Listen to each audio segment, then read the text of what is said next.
na, wala ko nakapicture.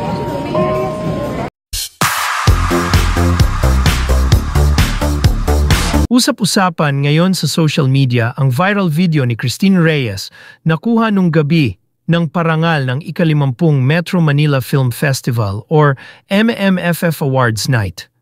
Maikli lang ang video pero makikitang umiiyak ito habang may kausap sa kanyang telepono at nagmamadali ring umalis sa venue na may mga security personnel na nakapalibot sa kanya.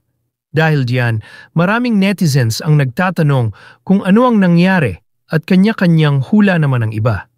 Hindi rin naman nagtagal nang mag-post ang kapatid ni Christine na si Ara Mina sa kanyang Instagram stories.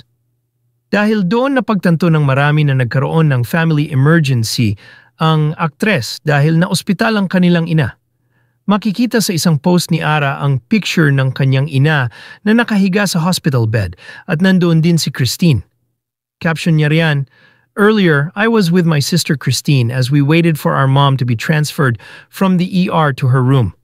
Kasunod niya ng isa pang litrato na makikitang nasa hospital room si Ara with her mom at ang say niya, "I haven't slept yet." Magugunitang si Christine ang isa sa mga naging presenter sa MMFF Awards Night na naganap noong December 27 sa Parañaque City. Kasama niyang nag-present sina Sue Ramirez at Yul Servo para sa Best Actor in Supporting Role Award na pinagwagian ni Ruru Madrid sa pelikulang Green Bones. Naintriga pa nga noon si Christine dahil matapos nilang i-present ang award ay maririnig siyang sinabi na pwede nang umuwi na ang inakala ng karamihan ay dismayado sila sa pagkakapanalo ni Ruru. To present the award is Raquel Wolf.